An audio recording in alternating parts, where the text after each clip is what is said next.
Pre monsoon की बारिश ने ही अलवर नगर निगम की तैयारियों की पोल खोल दी है। शहर की सड़कों पर पानी भर गया है, हर तरफ कीचड़ और गंदगी फैल चुकी है। इससे आमजन को भारी परेशानियों का सामना करना पड़ रहा है। सड़कों से गुजरना भी मुश्किल हो गया है और बदबू के कारण हालात बद से बदतर होते जा रहे हैं। अलवर न्यूज की टीम जब जीरो ग्राउंड पर पहुंची तो स्थिति अत्यंत चिंताजनक पाई गई। जगह जगह जलभराव, उखड़ी सड़कें और खुले नाले नगर निगम की नाकामी का सबूत पेश कर रहे हैं। हैरानी की बात तो यह है कि हाल ही में अलवर को स्वच्छ और सुंदर बनाने के उद्देश्य से अतुल्य अलवर अभियान चलाया गया था, जिसमें जिला कलेक्टर डॉक्टर आरतिका शुक्ला, केंद्रीय मंत्री भूपेंद्र यादव और राज्य मंत्री संजय शर्मा शामिल थे। लेकिन नगर निगम के लापरवाह रवैये ने पूरे अभियान पर पानी फेर दिया है। नालों की सफाई के नाम पर सरकारी धन की बर्बादी भी साफ नजर आ रही है। नालों की मरम्मत के लिए बनवाई गई दीवारों को तोड़कर मशीनों से आधी अधूरी सफाई की गई, जिससे ना तो गंदगी हटी और ना ही पानी की निकासी का रास्ता खुल पाया। इस विषय पर नगर निगम आयुक्त जितेंद्र सिंह नरूका ने सफाई देते हुए कहा कि कुछ जगहों पर मशीनें नालों तक नहीं पहुंच पाई, इसलिए दीवारें तोड़ी गई। जल्द ही उन्हें दुरुस्त किया जाएगा। उन्होंने आगे बताया कि बचे हुए नालों की सफाई जारी है। 50 नए कचरा ओटीटी पर जल्द जोड़े जाएंगे।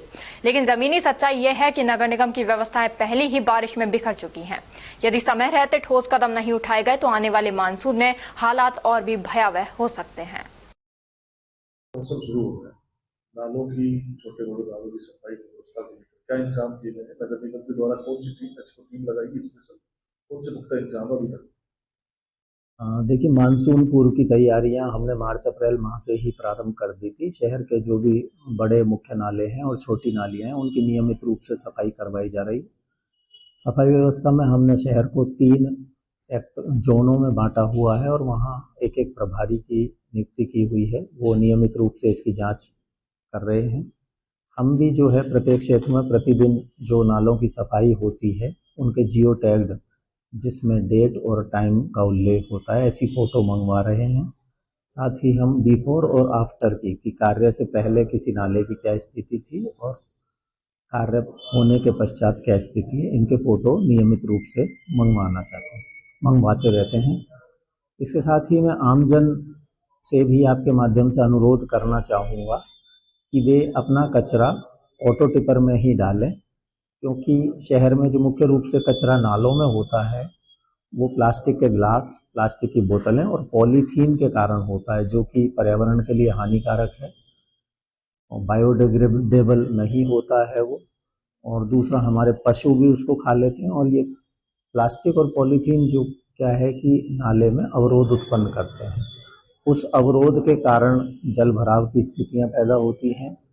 आमजन भी अपना जो प्लास्टिक का कचरा है उसको पृथक रखे, हम गीले और सूखे कचरे को अलग अलग डालने पर जोर देते रहे हैं। आने वाले दिनों में हम 50 ऑटो टिपर और शहर में चालू करेंगे, जिनकी कैपेसिटी पूर्व में चल रहे ऑटो टिपर से अधिक होगी, उनमें अधिक कचरा आएगा।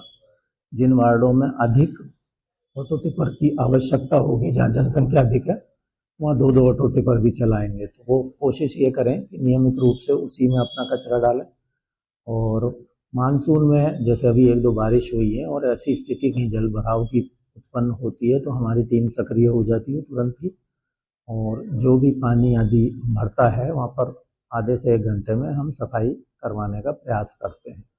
जल भराव के बाद जो कचरा होता है उसको हमारे सफाई कर्मी तुरंत हटाने की व्यवस्था करते हैं। इसके लिए हम जेसीबी और अन्य उपकरणों की भी मदद ले रहे हैं।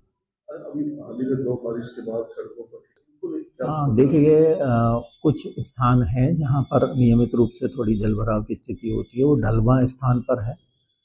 उनको हम पहले से ही नोटिस में रखते हैं। मैंने स्वयं भी शहर का भ्रमण किया है ताकि ऐसे क्षेत्रों को चिन्हित किया जा सके। वहाँ पर हम सबसे पहले जल निकासी की व्यवस्था करवाते हैं।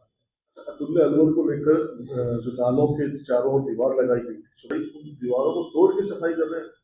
देखिए, दीवारों को तोड़कर नहीं, पर कुछ स्थान ऐसे हैं जहाँ पर जेसीबी अंदर जाने के लिए उसका झुकाव होता है, तो वहाँ वो टूटने की स्थिति आती है। हमारा प्रयास रहेगा कि शीघ्र अतिशीघ्र उन दीवारों की मरम्मत करवाएं। साथ ही अगर कोई ऐसा स्थान है जहाँ से दुर्घटना कारित हो सकती है तो वहाँ हम ऐसे बोर्ड आदि भी लगवाएंगे और बल्ली आदि से भी आमजन को सुरक्षित करेंगे। बारिश के मौसम में जल भराव अधिक हो जाता है, नाले दिखने बंद हो जाते हैं, तो आपकी तरफ से विशेष टीम गठित की गई है जो बचाव राहत के? हाँ, प्रतिवर्ष जो है आपदा प्रबंधन में हम ऐसे इंतजाम करते हैं। कंट्रोल रूम आदि की स्थापना की जाती है और हमारे जो टीम है तुरंत पहुंचकर वहाँ पर कार्रवाई करते हैं।